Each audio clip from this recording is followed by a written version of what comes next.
nagilak-hilak ka, dira na kay problema? Unsa man na? Gusto ko mo og balot. Nalalasing kagabi.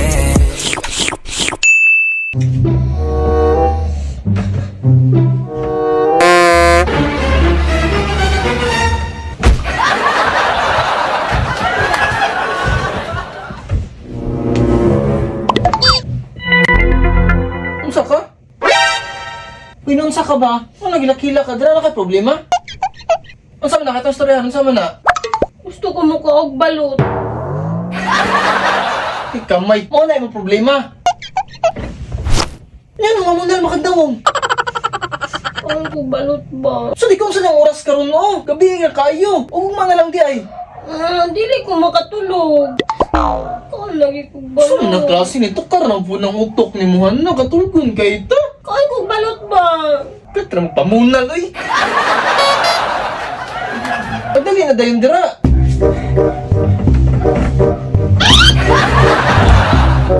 Pwede sa... Mag-brief sa day ko. Hindi na mag-brief mga ramanta. So another biyahe na pud sa alas 12 para masatisfied lang ang cravings sa ning babae. Lagot man hunahon pero paminaw na ako kailangan ako ni buhaton. Kanang inguna na nga tinanawan no murag porminti gusto magpabikil. Pero dili na lang nako na gusto patulan kay niabot naman mi diri sa balutan. Wapa ang tindira guys. Oo, murag magwala kay lag appreciation. Gusto raman perminti na sa iyaha ako ang attention. O di ara nanay mong balot, tambal sa imong kalagot. Hutda nagkaon naron dili ka magsigig mugot. Nalalasing kagabi. Wala. Nga medyo ning utok sa babae mo kaltrag ka otro basta mahatag ilang gusto. Pero in fairness tungod jud pud siguro ni sa kalami sa balot. Anyahan na. Okay na ka? Okay na ka, nakakaugbalot. Sige na, tulog na ta.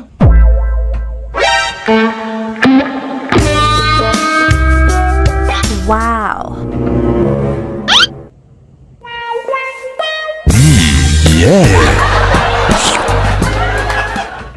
Be, Katugo na kayo ko. be. Oh no! Sa ba? Wala gud ko nag-brief. Pag-brief dito.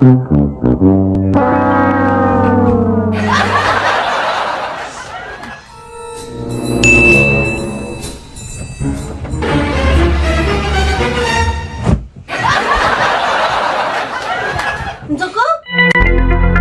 Lakilak. Makiangay.